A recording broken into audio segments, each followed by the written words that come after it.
Hi, Kira here with Matt. Today we're going to go over some Olympic lifts, and first we're going to go over the snatch. So the purpose of this lift is for kinetic chain enhancement with central stabilization with an overhead load.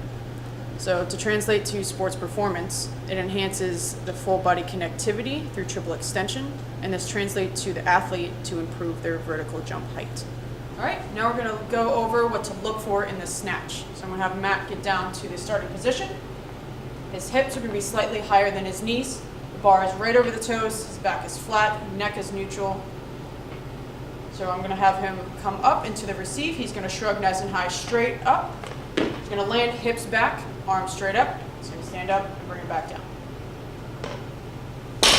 All right, some common errors of the snatch are feet jumping out in the receive, the elbows bending before the pull, the hips being too high at the start so it looks more like an RDL. And we're going to have Matt do a few reps and see how he does. All right, go ahead.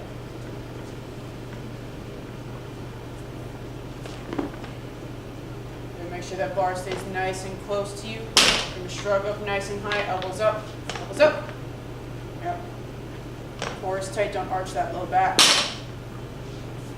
That's better. Let's do one more. Straight up. And back down. Good.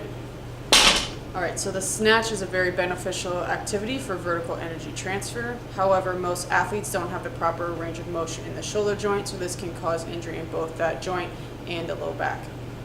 Our next lift today is the clean and jerk. This lift is very similar to the snatch in that it has triple extension synchronization and vertical energy displacement.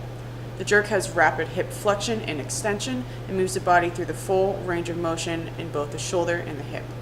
This combination move will transfer to athletes by improving their counter movement vertical jump, running speed, and power. So in the clean and jerk, we're going to look for the synchronization of the hips and knees. We're going to have the elbows be nice and high and quick under the bar. And going to the split jerk, we're going to make sure there's a straight vertical extension and that he presses himself under the bar instead of pressing the bar overhead. So Matt does have that compensation to press the bar overhead, so let's see how he does today.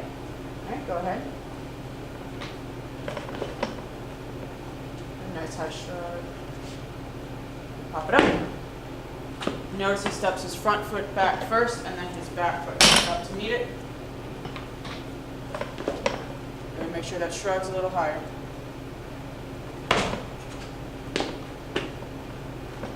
And just do one more. Nice high shrug. Good. Pop it up. Alright, go ahead and bring it down. Something you may not have seen in this clip is slow and low elbows and a body roll type of extension to get the bar up into the split jerk. So this exercise can be very risky because it is an overhead exercise. So if an athlete has a lack of range of motion in the upper extremity or has a lack of central to peripheral stability, this can be dangerous.